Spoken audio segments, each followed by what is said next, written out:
This is the Midday Brief on Joy News. Coming up, Speaker of Parliament Edward Doa Jaho sworn into office as President of Republic of Ghana. In foreign news, a senior International Criminal Court judge warns Kenyan media and bloggers not to reveal the identity of witnesses at the trial of Deputy President William Ruto. I am Kemini Nyamani, and I'll bring you details of these stories and plenty more in a moment.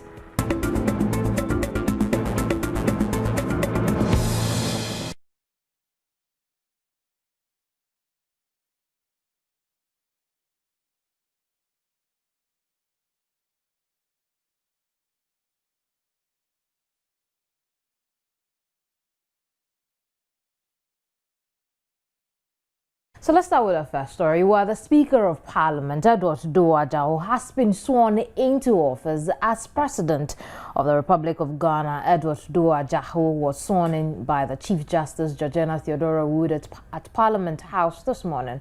It follows the departure of President Mahama to attend the investiture of the newly elected Malian President Ibrahim Boubacar and Vice President Kwesi Amisa Arthur, on the other hand, who should have stepped in as the interim president, has also traveled to the United Kingdom on an official assignment.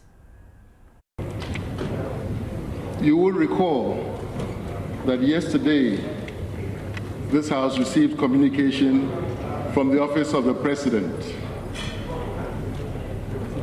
And in that communication, it was indicated that His Excellency, the President, as well as His Excellency, the Vice President, would be out of the jurisdiction. This has necessitated the swearing in of the Right Honorable Speaker by Her Ladyship, the Chief Justice of the Republic of Ghana, to act during the period of the absence of His Excellency, the President. This is in accordance with Article 60, Clauses 11 and 12 of the Constitution of the Republic of Ghana.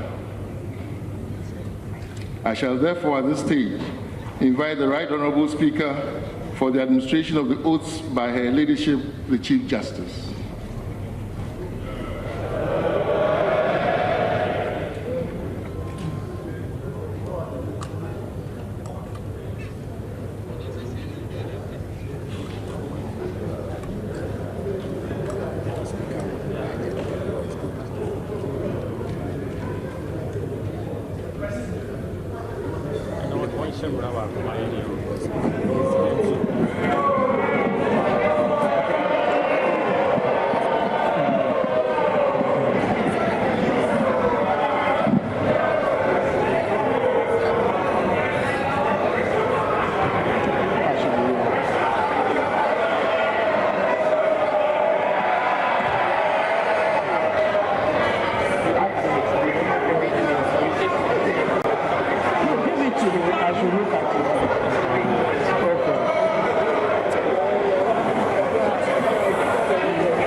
The oath of allegiance.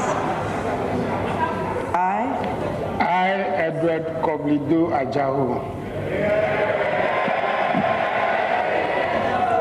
do in the name of the Almighty God swear. Do in the name of the Almighty God swear that I will bear true faith. That I will bear true faith and allegiance to the Republic of Ghana as by law established. And allegiance to the Republic of Ghana as by law established. That I will uphold the sovereignty. That I will uphold the sovereignty and integrity of Ghana. And integrity of Ghana. And that I will preserve. And that I will preserve. Protect. And defend the Constitution of the Republic of Ghana. And defend the Constitution of the Republic of Ghana. So help me God. So help me God.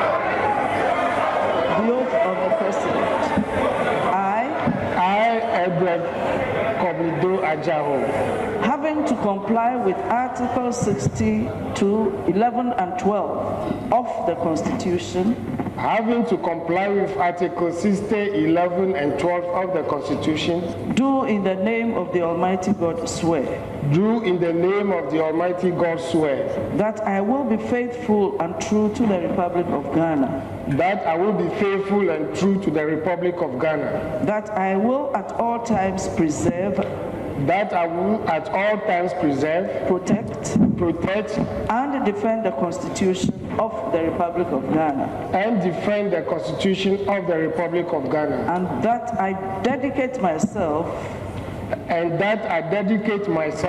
to the service and well-being of the people of the Republic of Ghana, to the service and well-being of the people of the Republic of Ghana, and to do right to all manner of persons. and to do right to all manner of persons. I further solemnly swear that should I at any time break this oath of office, that should I at any time break this oath of office, I shall submit myself to the laws of the Republic of Ghana I shall submit myself to the laws of the Republic of Ghana and suffer the penalty for it. and suffer the penalty for it. So help me God. So help me God. Thank you.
So by law, First Deputy Speaker of Parliament, Ebo Batunodro, now takes charge of business in the House. Meanwhile, President John Dramani Mahama is expected in the country later today. Let's move on to some other stories where the National Executive Committee of the Convention People's Party will meet in October to agree a roadmap towards a National Delegates Congress, elect new officers to steer the affairs of the party for the 2016 elections. This meeting will also involve elections of polling station, electoral area, constituency and regional branches before the intended National Delegates Congress by 2014. A Central Committee meeting on September 5 this year, the party set in motion activities towards holding a NEC meeting that would agree on the timetable towards the Congress. Current officers at national, regional and constituency levels who had occupied their positions for 2 terms would not be allowed to contest the same positions. With me in the studio is Abu Fago. Abu Fago is with the Abu Fogo rather is with the CPP. He is national organizer of the party. Many thanks for your time. Thank you. Yeah. Right. I know that you'd be, from what I have read, October there is going to be the NEC meeting, which was preceded by the September 5 meeting. But let's look at the activities you put together at the September 5 meeting, which I spoke to your party chairman about, which included the e-data collection of members, trying to organize a CPP within before you can think of going outside the CPP. Tell us how far that has gone. Yeah, well, like she rightly mentioned, activities are ongoing. We've already started organizing the polling stations, and you have the youth wing, the women's wing, all going on with their activities just to make sure that the party comes to a level that the Ghanaians would understand. And at the moment as I speak with you, the last third of the year, we are actually starting activities with the celebration of the 104th birthday of Osajifo Dr. Kwame Nkrumah. And the Socialist Forum of Ghana has taken up the challenge to bring all the Nkrumahs together. And on the Saturday, that's 21st, there's going to be a very big lecture. But before the lecture, we're going to have some cultural activities. And at this lecture, you have a very powerful speaker from Uganda, the Major General Kayindi Otafere, who also doubles as the Minister of Justice of Uganda and the chairman of the Pan-African movement, which is one of the key principles of our ideology in Nkrumahism. Right. So Saturday we would all be there, and that starts the activities. Then from there, we now go into a central committee where we'll be looking at how far we have gone with the testing of our system, whilst we are also collecting the sort of physical documentations of our following in the various polling stations and the constituency level. Then at this central committee, we now move to the neck. And it is at the neck that we take opportunity to actually look at what is going on in the party. We'll talk about the Founders Day. You know, there's been a lot of back and forth about whether or not Dr. Kwame Nkrumah is founder of Ghana at all. I'll pick your thoughts on that. But let's talk about your internal mechanisms and this meeting. I understand that you would not allow current officers at the national, regional, and constituency levels who've occupied their positions for 2 terms already to, you know, contest those positions again. Why not? Well, this is what we have all agreed on by way of the constitution of the party. And people occupying such positions themselves know that they don't have the opportunity to run again for the same positions for a 3rd time. If you have been there for leading the party in that capacity on 2 occasions, that ends. You can decide to support the party in another angle. This is a constitutional instrument that we all have to obey. The last time I spoke with the national chairman again, she spoke about the fact that you're putting in efforts to, you know, collect some of the assets that belonged to CPP, but, you know, we're not in its ownership anymore. How far with that? Well, yeah, the work is ongoing. We have a team in place, and some private individuals in the party are also doing their bit, and we are putting the information together to take the necessary action. Well, the government has given a green light that they are ready to just come to terms with us. Okay. Tell me something. Since the litigation on the over the presidency of John Dramani Mahama, there have been talks of the fact that we need a 3rd wheel when it comes to the politics we have here, instead of just the NPP and the NDC we do have. How ready is the CPP rather, to take up that position? Because I believe the CPP wouldn't want us saying perhaps that the PPP is a stronger contender than it is. But tell me, how ready are you? Well, what are you doing? Yeah, we are very, very ready at the moment. This time around, we are not waiting for last minutes. We are looking at the Nkrumahist parties all coming together so that we can be a greater force, to forge ahead. And beside that, what we're doing now in our small groups at the polling station constituency level is educating people as to the ideology of Nkrumahism and the only weapon that we can use to save this country in its present state. That is the only way we can tell our difference, the difference between... But you know the assertion that the CPP is a goose of itself, Well, yeah.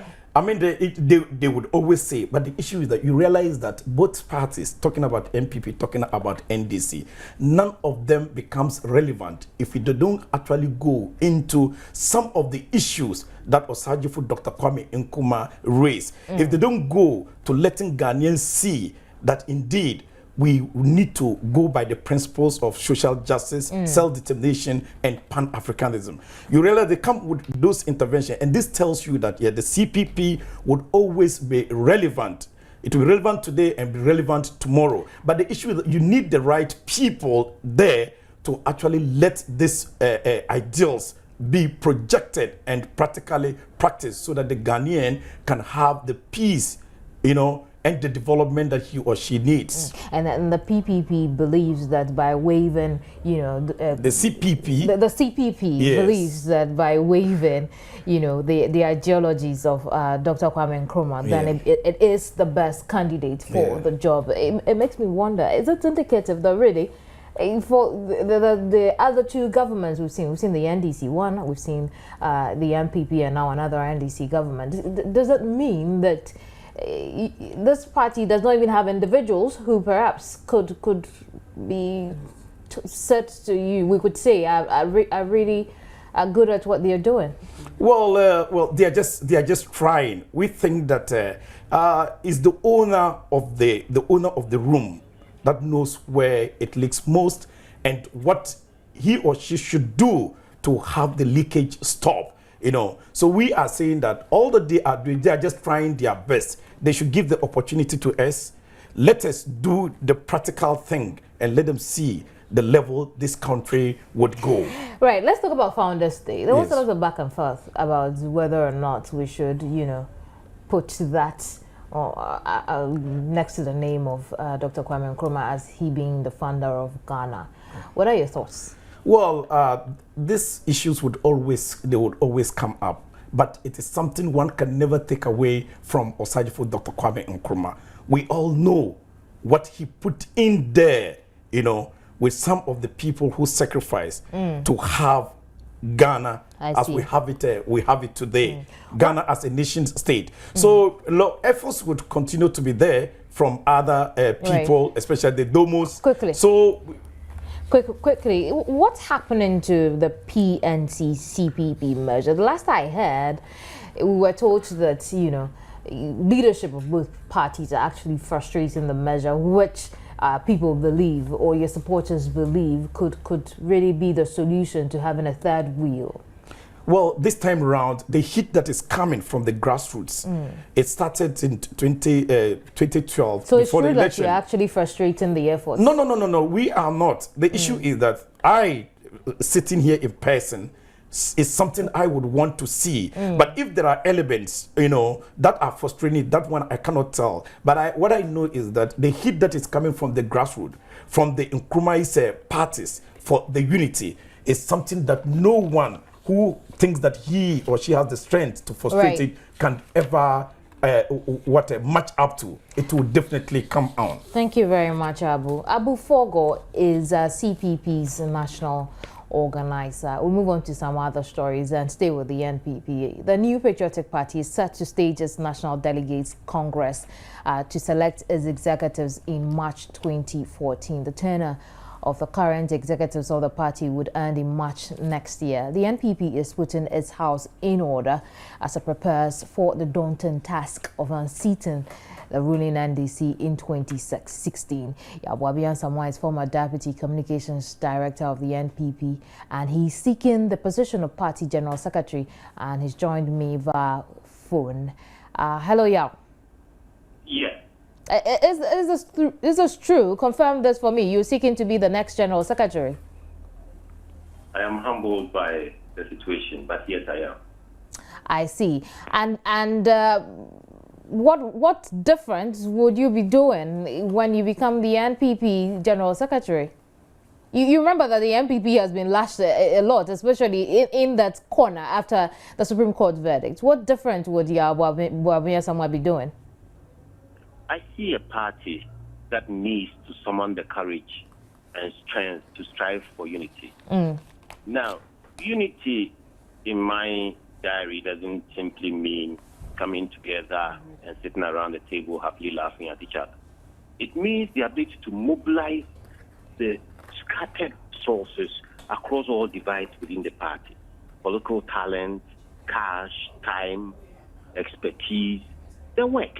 So that together we can become the formidable organization that Ghanaians are yearning for, to be able to capture power and run the country. I see. Now, one of the issues that came up after, the Supreme Court verdict was the fact that after the back and forth within the party, a lot of people thought that your national chairman and the current general secretary could not hold any free and fair internal elections heading towards March 2014. What are your fears, or what challenges do you foresee? I haven't been a voice out there expressing fear necessarily. What we must accept and realize as we go forward is that democracy is built on factions. That's why at national level we have a minority and a majority caucus. That is why we contest elections, and that is why we're in the Supreme Court. The national factions delineated by parties, we're contesting. We're contesting for the authority of the people to enable us govern on behalf of the people. In microcosm, that's what happens in political parties. People within the parties are contesting for the authority of the owners of the party, who are the delegates at grassroots level, in order to take their authority and use that authority to compete for power in order to run the country. And so what you need is that the people who are elected and who referee the opinions of these people are expected to be as neutral as possible. Now, if you move beyond that level of neutrality, when you go back to those people, what you are essentially going to do if you are an incumbent and you are going to seek re-election is to go and account for your stewardship. And if the people were excited and happy about how you conducted yourself, they will re-elect you. However, if the people find that you did not use the authority in their interest to the best of your ability, then they will look for new people whose vision would then be an issue. Because in the one sense, an incumbent is going to account. In another sense, a newcomer is going to sell vision and hope. So that is the way it goes. And I think that in that case, if you're an incumbent, you are under a greater obligation to watch your step in order to ensure that you keep on the happy side of the league. What do you think your chances are? By the grace of God, I believe this time, from the groundswell I'm getting, I am most likely to win this contest. Right. Thank you very much, Yao, for your time this afternoon. Yao Boabin Asamoah is former Deputy Communications Director of the NPP. You're watching the Midday Brief. When I return, we'll do some more stories. In business, the Bank of Ghana's Monetary Policy Committee Wednesday decided to maintain the policy rate at 16%, citing a balance in the outlook for inflation and growth risks. According to the MPC, increment in petroleum prices as well as transport fares, coupled with a possible adjustment of utility tariffs in the fourth quarter, are likely to up inflation, but says barring any shocks, it could move back to the 9% target range by the first half of 2014. The MPC revealed that the momentum in economic activity had increased with an improvement in the real composite index of economic activity, improving to 350.1 from 326.1 in July last year, representing a year-on-year growth of 7.1%. Despite this development, the country continues to face fiscal pressures as domestic revenue collection remains low at 9.8 billion cedis, below the target of 11.6 billion cedis after the third quarter. Expenditure also remained high, resulting in a fiscal deficit equivalent to 6.3% of GDP against a target of 5.6%. Chairman of the MPC, Dr. Henry Kofi Wampa, explained the disparity in economic activity and accompanied shortfalls in domestic revenues. When you have an economic activity picking up, that may translate into revenues, but there is a lag of that. And from our discussions with GRA, we have been told that they've seen some pickup in revenues as well. The pickup relates to even facts that we see in the economy. For example, the energy problems that we've seen significant improvement in that. Another thing that brings confidence is the recent peaceful resolution of the Supreme Court case. So we expect that we'll see some increase in revenue collection going forward. Though inflation declined in August, The MPC says there are chances it could be going up and does the decision to maintain the policy rate. There has been further adjustment in petroleum prices and transport fares in September. There is also the possibility of adjustment of utility tariffs in the fourth quarter. The uncertainty in commodity prices also pose risk to inflation. Although the inflation forecast has improved at this MPC round, the central path remains slightly above the upper limit of the target band. Barring any shocks, inflation could move back to the target range by the first half of 2014. On the balance of risks, the committee held the view that the risks in the outlook for inflation and growth are balanced, and therefore decided to keep the policy rate unchanged at 16%. On the external sector, the committee noted that the country's international reserves had increased to $5.8 billion, covering 3.2 months of imports in August 2013 from $5.3 billion in December last year.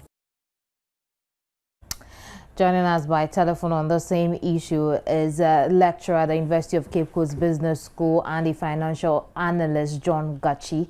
Hello, John. Hello. Good to have you again. But you had the prime rate has been maintained at 16%. The Bank of Ghana gave reason of the fact that it's looking at utility tariffs going up and the development within our transport sector. What are your thoughts? I think that is correct, because the increase in utility tariffs and then increase in transport fares will not have immediate effect on the economy, especially the price build up. There is a period of price pass-through period, and that will be seen from next month going. So it is clear that they have considered that in taking a decision on the policy rate. So that is correct. But tell me something. What is the relationship between the kind of inflation we have, or the figure of inflation, and the prime rate? Well, the point is that the prime rate determines how much the commercial bank will borrow from the central bank for onward lending to private sector and households. If that rate is very high, then it means that the cost at which people will borrow and businesses will borrow will also be high, and that will be transferred into the pricing of commodities or services that these individuals provide. So that is the relationship. But we have seen over the years that either an increase or a downward trend in the policy rate would not have significant effect on the direction of lending rate in the market because of several factors. So I do not think that maintaining the policy rate at 16% will have any significant change in the economic fortunes of the country, especially how loan portfolio are actually priced in the financial market. I see. But there's also the issue, you mentioned of the fact that the prime rates, based on that, the commercial banks are able to, calculate their lending rates. But we realize that there's a very, very high disparity between the two. What are your thoughts on the fact that the disparities are just too large? Well, there are two issues that to be considered. We need to consider the lack of disclosure and transparency in pricing loan assets by commercial banks in the country.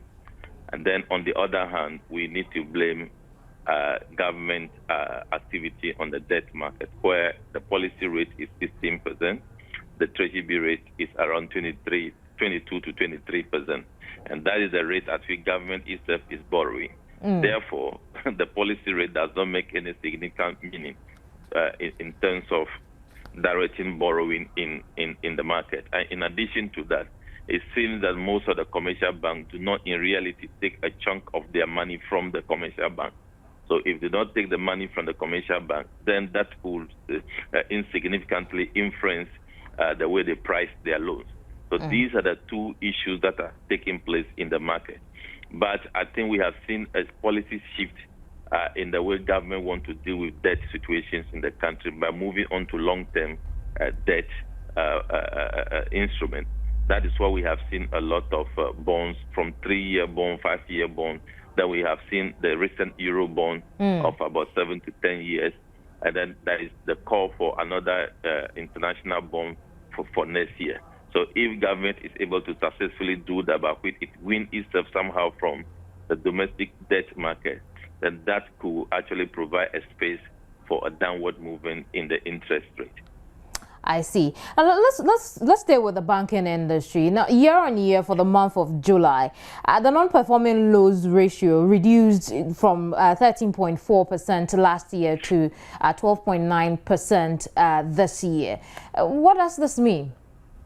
Well, there are two things. Number one, it means that people and businesses that take loan from the commercial bank find it difficult to repay, and the reason is very basic. Most of the debts are short-term, so it becomes very difficult for these businesses, especially the younger ones, to be able to turn around on the debt they are taking over a period of 1 year to generate profit and start paying. So it puts pressure on them, and the only thing that happens is that most of them default. Then it also questions the credit management ability of the commercial banks we have in the country. Because if it continues to increase, it means that they are also failing in their duty to assess those who are coming for credit effectively.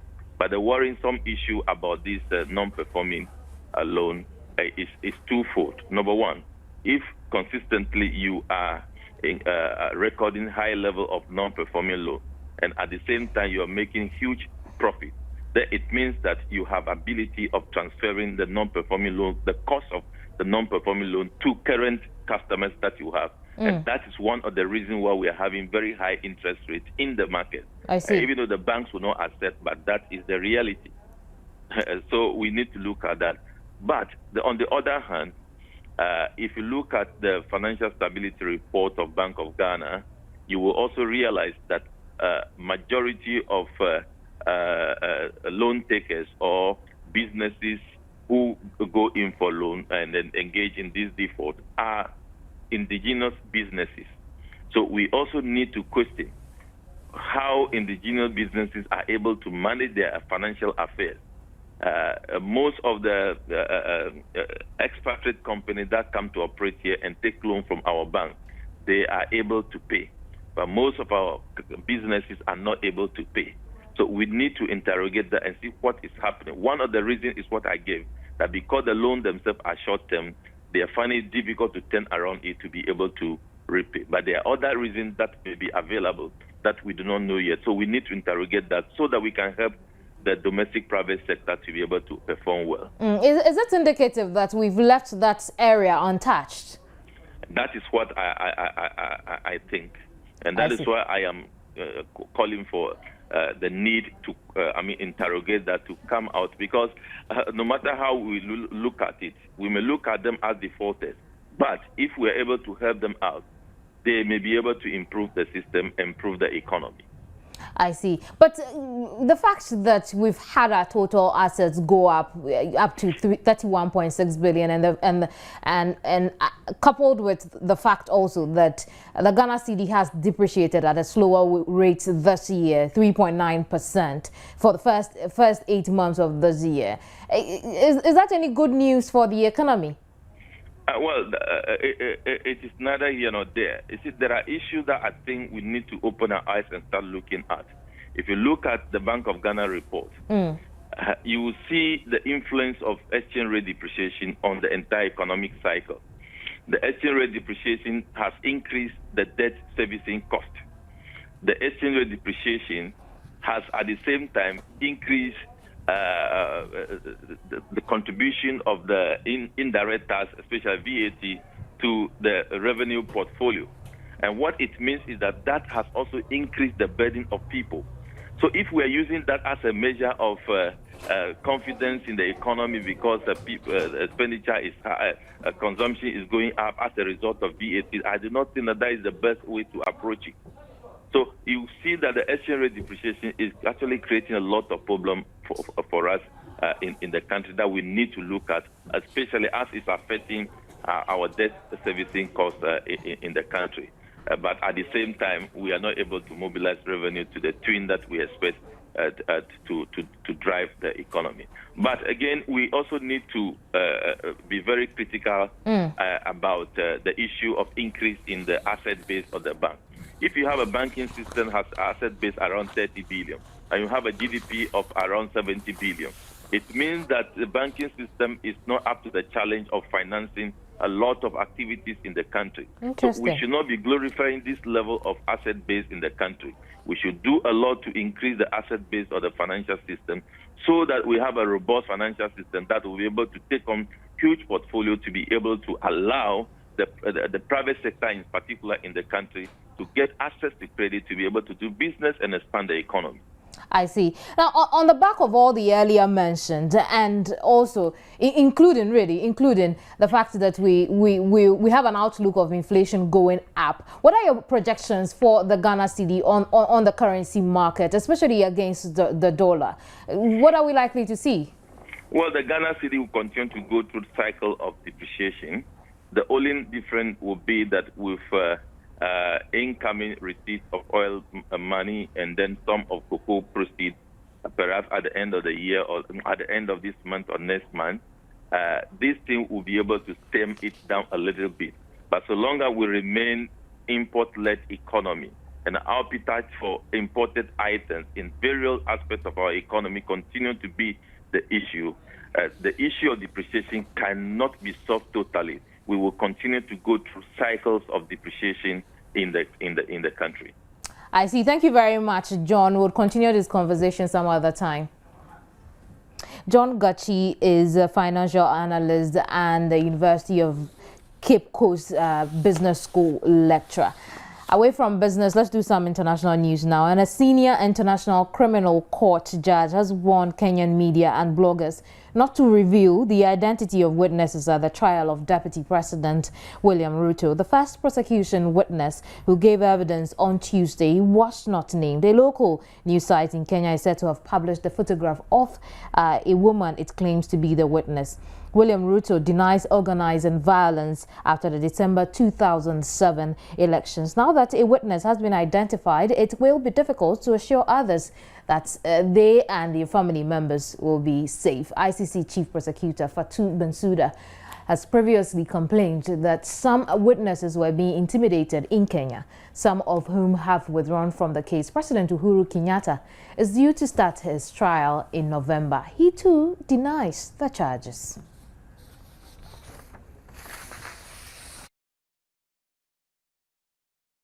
But in Syria, President Bashar al-Assad has said he is committed to a plan to destroy his country's chemical weapons, but warned it could take about a year. President Assad again denied claims that his forces were responsible for a deadly chemical attack near Damascus on 21st August. I think it's a very complicated operation technically, and it needs a lot of money. Some estimated about $1 billion for the Syrian stockpile. We're not expert in that regard, but that's the estimates that we've had recently. So quickly depends, you have to ask the experts what do they mean by quickly, because it has certain schedule. It needs a year, maybe a little bit less or a little bit more. We have evidence that the terrorist groups have used sarin gas, and those evidence handed over to the Russians. In one word, we didn't use any chemical weapons in the Ghouta, because if you want to use it, you would harm your troops, you would have harmed the tens of thousands of civilians living in Syria, in Damascus. Meanwhile, Egyptian security forces backed by helicopters have clashed with militants after entering a town near Cairo. Soldiers went into Kedasa to target criminal and terrorist hotbeds. Militants shot dead General Nabil Farag, a senior policeman. 11 police officers were killed at a police station in the area last month, weeks after the overthrow of Islamist President Mohamed Morsi in July.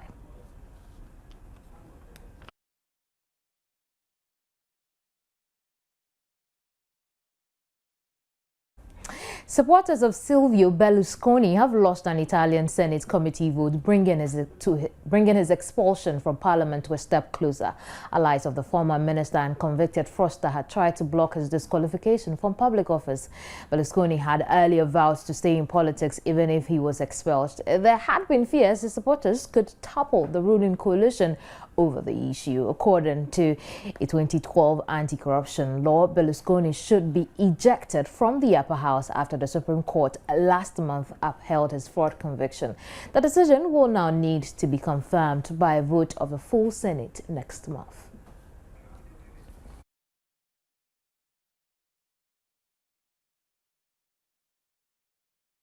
Rashida Babakadiri brings us sports news after this.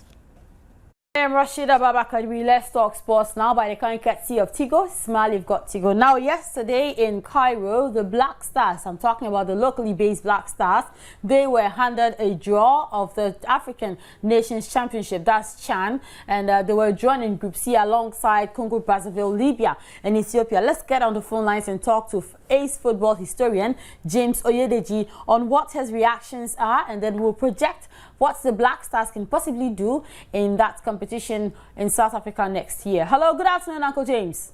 Good afternoon, Sister Rashida. How are you doing, Uncle James? I'm doing very well by the special grace of God. Okay, Uncle James, yesterday it happened in Cairo that the Black Stars, the locally based Black Stars, they were drawn in Group C against Libya, Congo, Brazzaville, and Ethiopia. First of all, what are your reactions to this draw? Oh, I'm not happy with the competition because we just started our domestic league. And I think our emphasis should be more on participating locally and developing our game locally. Instead of going for this type of tournament that is not well, how do you call it? I don't want to say recognized. It's not of utmost importance to us at this stage. You understand? We did the first one, we lost in the final. We went for the second one, according to Coach Ebertado. It was due to player attitude that we didn't perform well. So I think we could have had a temporary withdrawal in order to stay at home and put our house in order. That is how I feel. But as for the draw, Ghana still looks favorite because of the caliber of players that we are parading. And another thing, Rashida, is it not a diversion for Coach Maxwell Konedu? Is it not a diversion? I think by now you should be looking at the old notes. Prepared by CKJV or Sam Dodu, Ade, Jones and Co, who have had encounters with the Egyptian national team, so that we plan forward and win the first leg in Kumasi comfortably.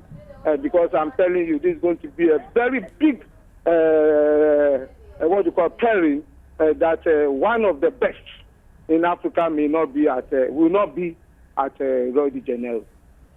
I see. So against, you are thinking that Ghana will be favorites in Group C against Ethiopia, Congo, Brazzaville, and Libya. Now, which two teams do you think will qualify from Group C to meet the other teams for the quarterfinal slot?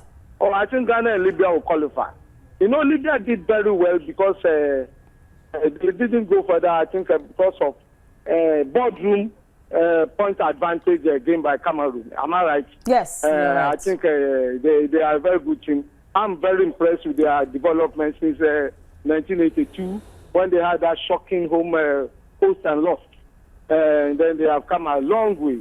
I'm very, very impressed with their development. Despite the internal problems, the court cases and so on and so forth by Brother Gaddafi's sons and so on, they are still playing good football. I'm very proud of them, and I hope they qualify alongside the local Black Stars. All right, Uncle James. Now, quickly, let's get your reaction for this Sunday's big match. We call it a Super Clash at Joy Sports. Now tell us, what do you make of it? Oh, it's going to be one of the classic matches,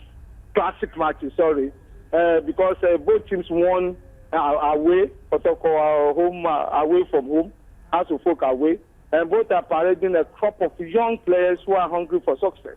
You know, they are like in economics, the players we call the items we call close substitutes. So if Mo Abubakar is not there, if this is not there, who takes over? And in Kotoko, if this player has gone, who takes over? You understand what I'm saying? Yes, sure. So it's an introduction of a new breed of players whom the coaches have reposed confidence in them. And unfortunately, On the houseboat, we have Nelam from Motabe. If you remember our interview, is going to attract a lot of fans onto the field. Fortunately, the security committee of the FA, in conjunction with the national security organizations, have mounted a very good security network, which will prevent any form of hooliganism or a recurrence of the May 9 disaster. So I think we are going to see a very good match, and I'm doing a very nice piece on it to show whether Kotoko can maintain their slight supremacy over House of Folk in recent past, or Kotoko will restore the old status quo by beating Kotoko and then maintaining that equilibrium between the two teams. Thank you very much, Uncle James. We'll catch you on the flip side. All right, so let's go back to our earlier story where the Black Stars of Ghana, I'm talking about the locally based Black Stars team, have been joined in Group C against Libya, Ethiopia and Congo for next year's CHAN competition, and they will be based in Bloemfontein. Now, Group A has South Africa, who are the hosts, Mali, Nigeria and Mozambique, and they will be based in Cape Town. Then in Atloni Stadium, also in Cape Town, we have Zimbabwe, Uganda, Burkina Faso and Morocco. Group D will be based in Polokwane, and it sees DR Congo, Gabon, Burundi and Mauritania. So that's what's coming up in the Championnat Africain des Nations, or the Champion of African Nations, CHAN. Now let's go over to Europe. Last night was a very big one for Ghanaian players abroad. Sule Muntari, Jordan Ayew and Kevin Prince Boateng, they all scored in their respective games. Kevin scored for Schalke in their win against the Steaua Bucuresti. Jordan Ayew got the consolation goal in Marseille's loss to Arsenal, and then we saw Sule Muntari also scoring a goal for AC Milan. Let's catch the action from last night's UEFA Champions League matches. It's in the Europa League semi-finals last season. It was a measured but comfortable start from the Blues. They enjoyed plenty of possession in the Basel half, but struggled to create anything substantial. Their persistence paid off just before the break. Lampard, Oscar! Chelsea get it right on the stroke of half-time. The Brazilian remained a threat and came close to adding a second. Against the run of play, Basel levelled matters, with Mohamed Salah latching onto a pass from Marco Strella. And Chelsea are stunned by a Basel equaliser. Chelsea failed to react to Basel's equaliser and let the Swiss outfit dictate play. Salah looked to repay Strella for the earlier assist. The striker's effort was blocked by David Luiz. From the resulting corner, Strella struck. The 2-1 home defeat leaves a sour taste in Chelsea mouths, and for Jose Mourinho, who suffers a first opening group match defeat of his Champions League career. Schalke's comprehensive 3-0 win over Steaua Bucuresti has placed them at the top of Group E, with Basel occupying the number 2 spot after they stunned Chelsea at Stamford Bridge. Legend Johan Cruyff had a hand in perfecting both styles as a player and coach. Messi and Neymar both started for the hosts, with the latter making his Champions League debut. After a bright opening, Messi mesmerised. 60th Champions League goal. Ajax nearly equalised when a diving header from Ricardo van Rijn forced a smart reaction save from Victor Valdez. Messi and Barcelona's second came 9 minutes after half-time. Gerard Piqué put glass on the scoreline with a header from Neymar's cross. Before Messi equalled the efforts of Real Madrid rival Cristiano Ronaldo by completing his hat-trick on matchday 1. It's Messi for the hat-trick, yes! His 4th Champions League hat-trick, up to 62 now. Ajax could have had a consolation when Javier Mascherano felled South African Tulani Serrero in the box, but Sigtorsson saw his penalty beaten away by Valdez. The match marked an emotional Champions League debut for coach Gerardo Martino, with the 4-0 win coming just days after the death of his father. In their Champions League opener, Christian Zapata's deflected strike put Milan ahead after 82 minutes, and with the boys pushing for a way back into the match, Ghanaian Sule Muntari doubled the Italian side's lead to get the Rossoneri off to a winning start in Group H. Clean sheet wins for both. On target, Jordan, are you on target? Kevin Prince Boateng on target. Ghana versus Egypt is on 13th of October 2013 at the Bavaria Stadium in Kumasi. Let's see how it goes. Let's see who gets a selection or who gets a call-up to play in that game. And on that note, sports is done for today. It's proudly sponsored by Tigo. Smile, you've got Tigo. Let's do some showbiz now. Ghanaians all over the world are being encouraged to patronize more of made in Ghana goods, including good movies made in the 70s, in order to remind the youth of today how rich our culture is. Have you ever tried comparing movies made in the 70s or 80s to those made today? Notice any difference? Well, the movie Heritage Africa by ace filmmaker Kwawansa has been shown again in the cinemas to remind Ghanaians, especially the youth, of how movies can be used to portray the country's culture. You know that all petitions are channeled through the District Commissioner's office. The movie Heritage Africa, which was shot in the late 80s, has scenes that depict African values and the need to preserve our culture. Some patrons at the screening shared their impressions about the movie. This is one of the best movies I've seen in a long while. It actually talks about the African heritage and how we've mistakenly treated the way that it belongs to us. It's a reminder, it's a wake-up call for all Africans, blacks, to come back to the heritage. Let's take pride in what we have. Africa is super rich, so fertile, so thick. But my fear then, regardless of all these accolades I have expressed about my view about Africa, is that we forget where we come from so easily, and it's difficult to project what we don't have. So I believe that the more of our heritages we embrace, the more of that same heritage we would portray. It's to remind ourselves that, you know, we've really got a great, you know, amount of talent in our land, that we should be proud of what we have, and basically to remind ourselves to patronize what is truly ours. That's it for the segment. Don't forget you can share your thoughts or comments with us on our social media platforms, on any of our network, on any of our broadcasts you have seen on Joy News. Look at our headlines again. And Speaker of Parliament Edward Do Ajaho sworn into office as President of the Republic of Ghana. A senior International Criminal Court judge warns Kenyan media and bloggers not to reveal the identity of witnesses at the trial of Deputy President William Ruto. And my name is Kimini Yamani Amana. Glad to have come your way. There's more news on myjoyonline.com. Goodbye.